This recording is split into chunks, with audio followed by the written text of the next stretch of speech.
மக்களே செம்மையான ஒரு வேலை வாய்ப்போட தான் நான் உங்களை வந்து சந்திச்சிருக்கேன். வழங்குறது யார் அப்படின்னா லைஃப் செட்டில் ஆகக்கூடிய ஒரு வேலை தான். எல்ஐசி நிறுவனம் அறிவிச்சிருக்காங்க. ஓகேங்களா? இது என்ன வேலை அப்படின்னு சொல்லி பார்த்தோன்னா ஏஏஓ அப்படின்ற ஒரு ரோலுக்கு தான் எடுக்கிறாங்க அப்படின்ற மாதிரி சொல்லியிருக்காங்க. டீட்டெயில்டாக அவங்க நோட்டிஃபிகேஷன் கொடுத்துருக்காங்க. நம்ம தொடர்ந்து பார்ப்போம். ஜென்ரலிஸ்ட், ஸ்பெஷலிஸ்ட், அசிஸ்டன்ட் இன்ஜினியர்ஸ் அப்படின்ற ஒரு 3 வேகன்சிக்கு எடுத்துருக்காங்க. அதில் அவங்க இங்கே கொடுத்துருக்காங்க. லிங்க்கை நான் டிஸ்கிரிப்ஷன் பாக்ஸில் கொடுக்குறேன். போய் கிளிக் பண்ணி பாருங்கள். இங்கே பார்ப்போம். ரெக்ரூட்மெண்ட் நோட்டிஃபிகேஷன் ஃபார் ஜென்ரலிஸ்ட் அப்படின்ற மாதிரி கொடுத்துருக்காங்க. அது என்ன ஜென்ரலிஸ்ட் அப்படின்னு சொல்லி பார்த்தோன்னா என்ன எடுத்திருக்காங்க அப்படின்னு சொல்லி பார்த்தோன்னா life insurance corporation of India eligible Indian சிட்டிசன்ஸை மட்டுமே அசிஸ்டன்ட் இன்ஜினியர்ஸ் ஏஇ அப்படின்னு சொல்லுவாங்க இல்லையா, அவங்கள வேலைக்கு எடுக்கிறதாக சொல்லியிருக்காங்க. என்னென்ன வேலைக்கு என்னென்ன படிச்சிருக்கணும் அப்படின்னு சொல்லி பார்த்தோன்னா civil electrical AE role civil electrical நீங்கள் படிச்சிருக்கீங்க அப்படின்னா டெஃபினட்டாக நீங்கள் இதுக்கு அப்ளை பண்ணலாம். அதே மாதிரி அசிஸ்டன்ட் அட்மினிஸ்ட்ரேட்டிவ் ஆஃபீஸர் அப்படின்னு சொல்லக்கூடிய இந்த ஒரு வேகன்சியும் இருக்குது அப்படின்ற மாதிரி சொல்லியிருக்காங்க. சரிங்களா? அதுக்கு எவ்வளோ வேகன்சிஸ் அப்படின்னு சொல்லி பார்த்தோன்னா 410 வேகன்சிஸ்க்கு அசிஸ்டன்ட் அட்மினிஸ்ட்ரேட்டிவ் ஆஃபீஸர் அப்படின்ற ஒரு ரோலுக்கு. அதே மாதிரி அசிஸ்டன்ட் இன்ஜினியர் ரோலுக்குமே 81 வேகன்சி இருக்குது. இந்த மாதிரி நீங்கள் ரெகுலராக தெரிஞ்சுக்கணும்னு ஆசைப்பட்டீங்கன்னா மறக்காமல் என் சேனலை சப்ஸ்கிரைப் பண்ணிக்கோங்க. உங்கள் நண்பர்கள்கிட்டையும் உங்களுடைய ஃபேமிலிக்கிட்டையும் ஷேர் பண்ணுங்கள். பிகாஸ் யாராவது ஒருத்தவங்க லைஃப்க்கு இது வந்து ஒரு முன்னேற்ற பாதையாக வழிவகுக்கும் அப்படின்ற ஒரு சின்ன நம்பிக்கை தான். சரிங்களா? ஸோ அசிஸ்டன்ட் இன்ஜினியர் அப்படின்ற ஒரு ரோலுக்கு 81 பேர் வேகன்சி இருக்குது அப்படின்ற மாதிரி அவங்க கொடுத்துருக்காங்க. இங்கே பாருங்கள் 81ன்னு கொடுத்துருக்காங்களா, அதுதான். ஓகே. அப்போது சிவில் படித்தவங்களுக்கு எஸ்சி கேட்டகரியில் 8, எஸ்டியில் 3, ஓபிசியில் 13, இடபிள்யூஎஸில் 5, யூஆரில் 21 அப்படின்ற மாதிரி டோட்டலாக 50 பேரை வேலைக்கு எடுக்கிறதாக சொல்லியிருந்திருக்காங்க ஏஇ சிவில் கேட்டகரியில். சரிங்களா? அதே மாதிரி ஏஇ எலக்ட்ரிக்கலில் எஸ்சியில் 4, எஸ்டியில் 3, ஓபிசியில் 8, இடபிள்யூஎஸில் 3, யூஆரில் 13, டோட்டலாக 31 வேகன்சி இருக்குது அப்படின்ற மாதிரி சொல்லியிருக்காங்க. சரிங்களா மக்களே? ஸோ இதெல்லாம் கூட்டி கழித்து பார்த்தாலே 81 வேகன்சி இருக்குங்க. ஓகேங்களா? அது போக பிடபிள்யூபிடிக்கு வேறு தனியாக ஒரு ரிசர்வேஷன் உண்டு அப்படின்ற மாதிரி தான் இங்கே வெளியிட்டிருக்காங்க. அதே மாதிரி அடுத்த ஒரு வேலை வாய்ப்பு என்ன அப்படின்னா அசிஸ்டன்ட் அட்மினிஸ்ட்ரேட்டிவ் ஆஃபீஸர் அப்படின்னு சொன்னேன் இல்லையா, அதில் தான் செம்ம ஒரு வேலைங்க. இது வந்து SC, ST, OBC, EWS, UR கேட்டகரிக்கு எல்லாமே தனியாகவே ஸ்ப்ளிட் பண்ணி கொடுத்துருக்காங்க. 410 வேகன்சி கொடுத்துருக்காங்கங்க. ஏஓசிஏ அப்படின்ற மாதிரி ஒரு 30மே, ஏஓசிஎஸ்க்கு 10, அக்யூட்டேரியல் அப்படின்றதுக்கு 30, இன்சூரன்ஸ் ஸ்பெஷலிஸ்ட்டுக்கு 310, அப்புறம் லீகலில் 30. ஸோ டோட்டலாக பார்த்தோன்னா 410 அப்படின்ற மாதிரி கொடுத்துருக்காங்க. சரிங்களா? இது போக பிடபிள்யூபிடிக்குமே தனியாக ஒரு ரிசர்வேஷன் கேஸுமே அவங்க கொடுத்துருந்துருக்காங்க. ஸோ பிடபிள்யூபிடியில் என்ன அப்படின்றது ஃபுல் டீட்டெயிலாக இங்கே டிஃபைன் பண்ணியிருந்திருக்காங்க. சரிங்களா? ஸோ இதுக்கு வந்து ஆன்லைன் அப்ளிகேஷன் எப்போ இது ஸ்டார்ட் ஆகுது அப்படின்னு சொல்லி பார்த்தோன்னா 16/8/2025 அப்படின்ற மாதிரி சொல்லியிருக்காங்க.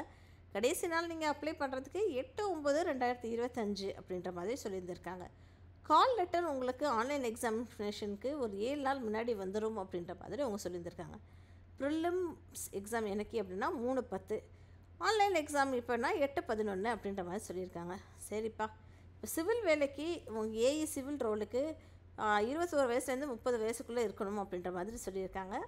பிஇ பிடெக் சிவில் படிச்சிருக்கணும் அப்படின்றது எதிர்பார்க்கப்படுகிறது. சரிங்களா? எலக்ட்ரிக்கலுக்கும் அதே மாதிரி 21லேருந்து 30 எலக்ட்ரிக் வயசுக்குள்ளே இருக்கணும், எலக்ட்ரிக்கல் முடிச்சிருக்கணும் அப்படின்றது எதிர்பார்க்குறாங்க. ஏஓக்கு சார்ட்டர்ட் அக்கௌண்டன்ட் வேலை 32 வயசு வரைக்குமே நீங்கள் எலிஜிபிள் இதுக்கு அப்ளை பண்ணுறதுக்கு. நீங்கள் வந்து இந்தியன் இன்ஸ்டிடியூஷனுடைய ஏதாவது ஒரு ஃபைனல் எக்ஸாமோ இல்லை இன்ஸ்டியூட் ஆஃப் சார்ட்டர்ட் அக்கௌண்டண்ட்டில் நீங்கள் வந்து படிச்சிருக்கணும் அப்படின்றது எதிர்பார்க்குறாங்க. சரிங்களா? ஸோ அது என்ன கம்பெனி செக்ரட்டரி அப்படின்ற ஒரு ரோல் இருக்கு இல்லையா, ஏஏஓ கம்பெனி செக்ரட்டரி, அதுலேயுமே நீங்கள் பேச்சுலர் டிகிரி படிச்சிருந்தாலுமே போதும் அப்படின்றது தான் சொல்லியிருக்காங்க. 21 வயசுலேருந்து 30 வயசுக்குள்ளே அப்ளை பண்ணலாம் அப்படின்ற மாதிரி சொல்லியிருக்காங்க. ஏஏஓ அக்யூட்டேரியல் அப்படின்ற ஒரு ரோலுக்குமே 21லேருந்து 30 வயசு வரைக்கும், அதுக்குமே நீங்கள் ஏதோ பேச்சுலர் டிகிரி முடிச்சிருந்தாலும் போதும் அப்படின்ற மாதிரி சொல்லியிருக்காங்க.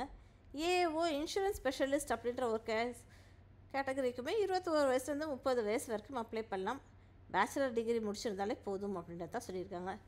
ஏஓ லீகல் அப்படின்ற ஒரு கேட்டகரியில் நீங்கள் பேச்சுலர் டிகிரி லாவில் படிச்சிருக்கணும் அப்படின்ற மாதிரி சொல்லியிருக்காங்க. சரிங்களா? இதில் வயசு கன்செஷனுமே அவங்க கொடுத்துருக்காங்க. எப்பவும் போல் எஸ்சி எஸ்டிக்கு 5 வயசு, ஓபிசிக்கு 3, பிடபிள்யூபிடி ஜென்ரல் கேட்டகரியில் 10, பிடபிள்யூபிடி எஸ்சி எஸ்டியில் 15, பிடபிள்யூபிடி ஓபிசியில் 13 அப்படின்ற மாதிரி கொடுத்துருக்காங்க. ஓகே. இது போக வேறு என்ன கேரண்டீட் பாண்ட் அப்படின்ற மாதிரி அவங்க சொல்லியிருந்திருக்காங்க. நீங்கள் வந்து ப்ரொபேஷனரி முடிஞ்ச பிறகு கேண்டிடேட்ஸ் வந்து ஒரு பாண்டு மாதிரி எடுக்கணும், 4 வருஷம் வேலை பார்க்குற மாதிரி அப்படின்னு சொல்லி பாண்டு எழுதிட்டு 5 லட்சத்துக்கு பாண்டே கொடுக்கணும் அப்படின்றது தான் எதிர்பார்க்குறாங்க. ஓகேங்களா? ஸோ பிடபிள்யூடிக்கு அப்ளிகேஷன் ஃபீஸ் இருக்கு இல்லையா, எஸ்சி எஸ்டி கேண்டிடேட்ஸ்க்கு பிடபிள்யூடி கேண்டிடேட்ஸ்க்கு 85 ரூபா அப்படின்ற மாதிரி சொல்லியிருக்காங்க.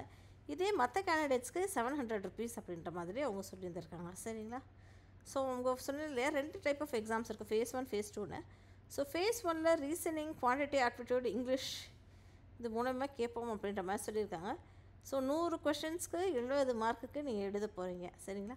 அதே மாதிரி ஃபேஸ் 2லேயுமே reasoning, general awareness, professional knowledge அப்படின்ற மாதிரி ஸ்பிட் பண்ணியிருக்காங்க. இது போக இங்கே எங்கேயா சேலரி டீட்டெயில்ஸ் கொடுத்துருக்காங்களா அப்படின்றது தான் நான் செக் பண்ணிகிட்ருக்கேன். ஓகேங்களா? இங்கே மென்ஷன் பண்ணியிருக்காங்க அப்படின்னு நினைக்கிறேன். ஏன்னா 21 பக்கமுக்கு இருக்குது. நம்ம வேணால் டேரெக்டாக நம்ம வேணால் சர்ச் பண்ணி பார்ப்போம். இங்கே சேலரி அப்படின்னு சொல்லிட்டு எங்கேயாவது பே அப்படின்னு சொல்லி கொடுத்துருக்காங்களா அப்படின்னு பார்ப்போம். பேமெண்ட் ஆஃப் ஃபீஸ் தான் கொடுத்துருக்காங்க, அப்ளிகேஷன் ஆஃப் ஃபீஸ்ன்னு. இங்கே பேசிக் பே வந்து இங்கே கொடுத்துருக்காங்க பாருங்கள். ஸோ பேசிக் பே 88,635 ரூபா உங்களுக்கு மாதம் வந்துடும். ஆஹா, இதுக்கு மேலே என்னங்க வேணும்? செம்ம சம்பளங்க. 88,000 ரூபா மாதம் உங்கள் பேங்க் அக்கௌண்ட்டில் டப்பு அப்படின்ற மாதிரி வரும். இது போகவே உங்களுக்கு ஹவுஸ் ரெண்ட்டு, காம்பன்சேஷன் அலவன்ஸு இது எல்லாமே சேர்த்து 1,26,000 ரூபா உங்களுக்கு கிடைக்கும் அப்படின்ற மாதிரி சொல்லியிருக்காங்க. சரிங்களா மக்களே? இதோட வேறு என்ன வேலை வேணும்? இதுதாங்க பெஸ்ட்டு வேலை. ஸோ மறக்காமல் அப்ளை பண்ணுங்கள். படிச்சுட்ருக்கோங்க, ப்ரிப்பேர் பண்ணிகிட்ருக்கோங்க. சேனல்லே சப்ஸ்கிரைப் பண்ணிக்கோங்க. பிகாஸ் இந்த மாதிரி ரெகுலராக நான் உங்களுக்காக போட்டுகிட்டே இருக்கேன். சப்ஸ்கிரைப் பண்ணுங்கள், சப்போர்ட் பண்ணுங்கள். Thank you friends.